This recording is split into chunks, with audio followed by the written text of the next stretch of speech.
Então disse a mulher a Elias: Nisto conheço que tu és profeta de Deus e que a palavra do Senhor na tua boca é verdade. 1 Reis capítulo 17, versículo 24. Dando continuação aqui às reflexões sobre a importância do profeta Elias para o seu tempo e para o nosso tempo. Elias se apresentou ao rei Acabe. Se você ainda não viu ou não sabe a introdução dessas histórias, veja o vídeo anterior. Vou deixar na descrição aqui deste vídeo o link para que você assista também. Então, Elias se apresentou ao rei Acabe e disse: Tão certo como vive o Senhor, perante cuja face estou, que não haverá nem chuva nem orvalho nesses anos, senão segundo a minha palavra.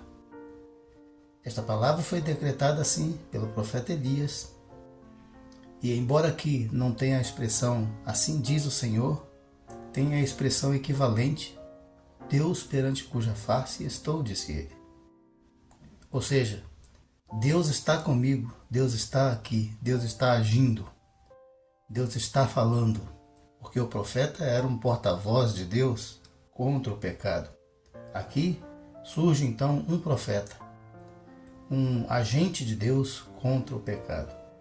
Ele decretou a falta de chuva então porque, como disse no vídeo anterior, as pessoas, inclusive o rei Acabe e sua esposa perversa Jezabel, como muitos de Israel, estavam crendo em Baal.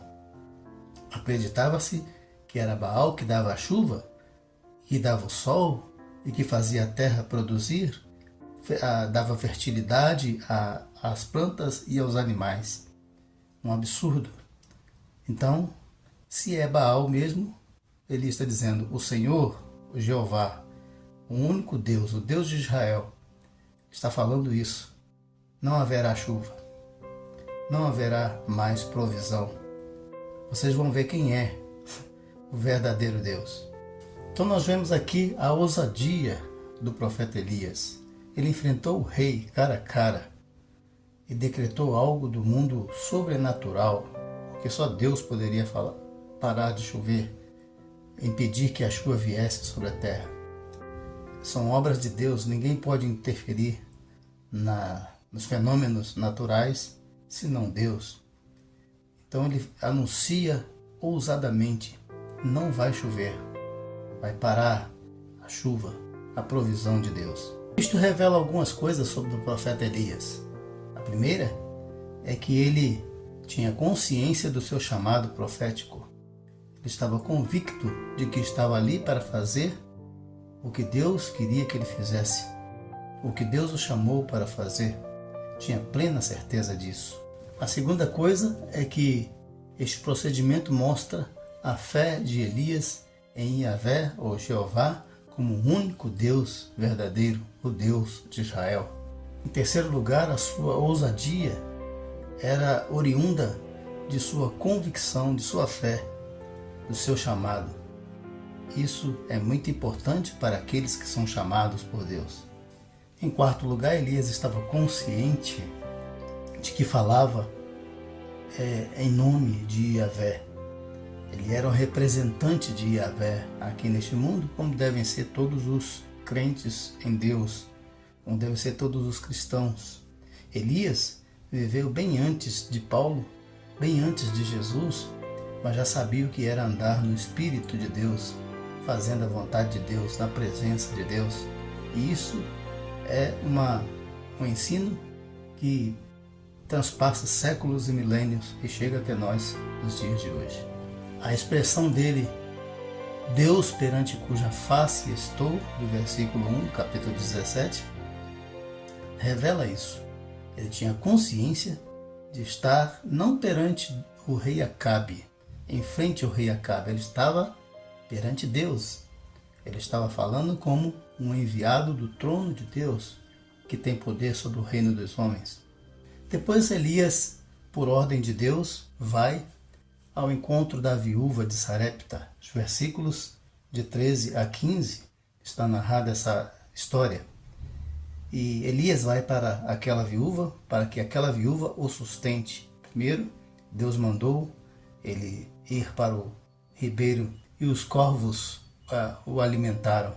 Agora Deus manda ele ir para uma viúva.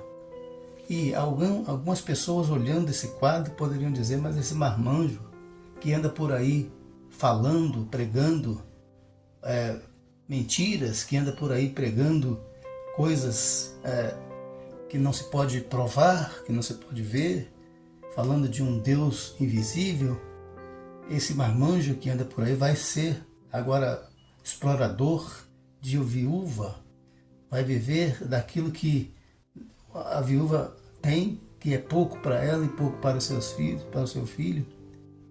E Elias chega exatamente neste quadro. Aquela mulher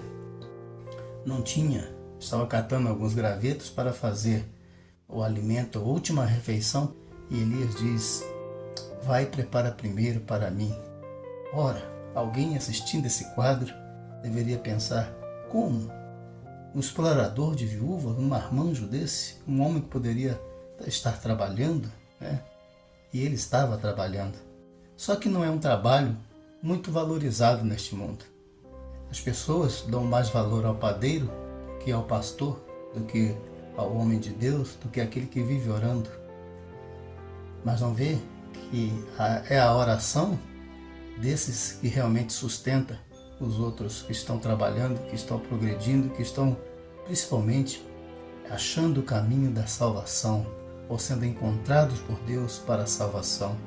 Porque essas coisas só se conquista com o trabalho espiritual árduo trabalho espiritual, que é levar a mensagem do Evangelho, custe o que custar. Veja a vida de Elias, o quanto ele padeceu para ser fiel a esta mensagem. Salvou a muitos, como essa viúva, nós vamos ver agora. Então, o profeta era a providência, ou levava a providência de Deus para a salvação do povo. Mas quem o sustentasse, quem o ajudasse, quem aceitasse ou recebesse a sua palavra, também seriam beneficiados com bênçãos da parte de Deus. E é isso que nós vamos encontrar aqui agora, das bênçãos que veio sobre a viúva de Sarepta. Então, é claro, tirando os charlatões, os falsos pastores, os falsos mestres, os falsos missionários, Deus ainda levanta pessoas para levar a mensagem dele a todas as pessoas. Jesus disse: ide, fazei discípulos por todas as nações, batizando em nome do Pai, do Filho e do Espírito Santo. E eis que eu estou convosco até a consumação dos séculos. Foi Jesus quem mandou. E quem obedece, com certeza, está sendo muito abençoado. E quem ouve e aceita, mais ainda. Em 1 Timóteo 5, 17 e 18, o apóstolo Paulo diz que aqueles que ministram o Evangelho são dignos de duplicada honra, porque compartilha dos bens espirituais, que são mais importantes do que os bens materiais. Então aquela viúva tinha apenas um restinho, sua última refeição para ela e para o seu filho, e Elias disse: vai lá e traze primeiro para mim. Ela foi e fez assim, pela fé. Acreditou no homem de Deus, então ela tinha consciência de que ali estava Deus na pessoa do profeta, falando com ela. Então a mulher, a viúva de Sarepta, acreditava que Deus estava com Elias. E Elias disse para ela: vai, faze primeiro para mim. Assim diz o Senhor, versículo 14. A farinha da panela não vai acabar, e o azeite da botija não vai faltar, até o dia que o Senhor dê chuva sobre a terra. Por que até o dia que o Senhor dê chuva sobre a terra? Não vai ser uma fonte eterna de milagres? Não. O milagre só dura enquanto há necessidade. Quando houvesse chuva, ela podia trabalhar, ela podia buscar o sustento com as suas próprias forças, não precisaria mais de um milagre.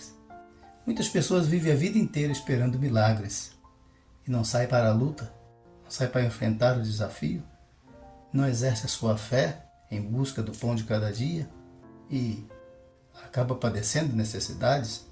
Então a mulher foi, fez conforme a palavra do profeta Elias. A farinha não acabou, o azeite não acabou, assim como ele havia anunciado. Pelo contrário, multiplicou-se e eles puderam viver daquela provisão durante muitos dias. Mas passados alguns dias, o filho da viúva morreu. Então ela entra em desespero e desabafa perante o profeta: o que vieste? Versículo 18. Por quê? O que vieste fazer? Vieste trazer as minhas iniquidades e dizendo como assim, punir o meu pecado? Porque havia a consciência de que o homem de Deus traria ali a presença gloriosa de Deus, e a presença gloriosa de Deus não pode suportar o pecado, então fulminaria o pecador. Também existia a crença de que todo sofrimento, toda coisa ruim que acontece na vida é consequência do pecado da pessoa, da mãe sobre os filhos, né? Ou do pai sobre os filhos. No caso, era provavelmente essa crença dela aqui, por isso ela disse isso.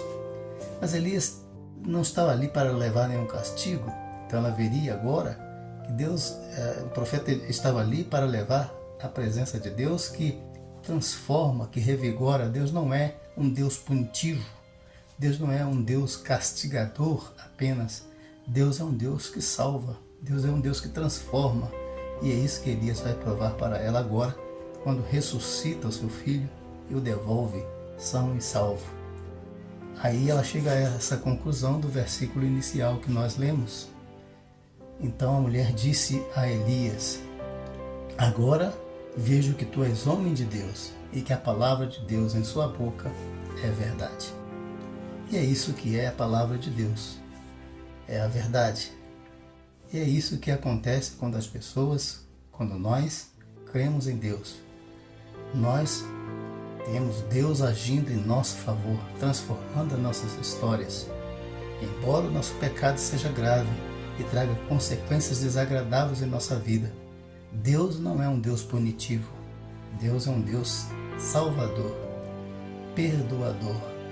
E só Ele pode transformar a nossa história. Confie nisso. Entregue a sua vida a Jesus.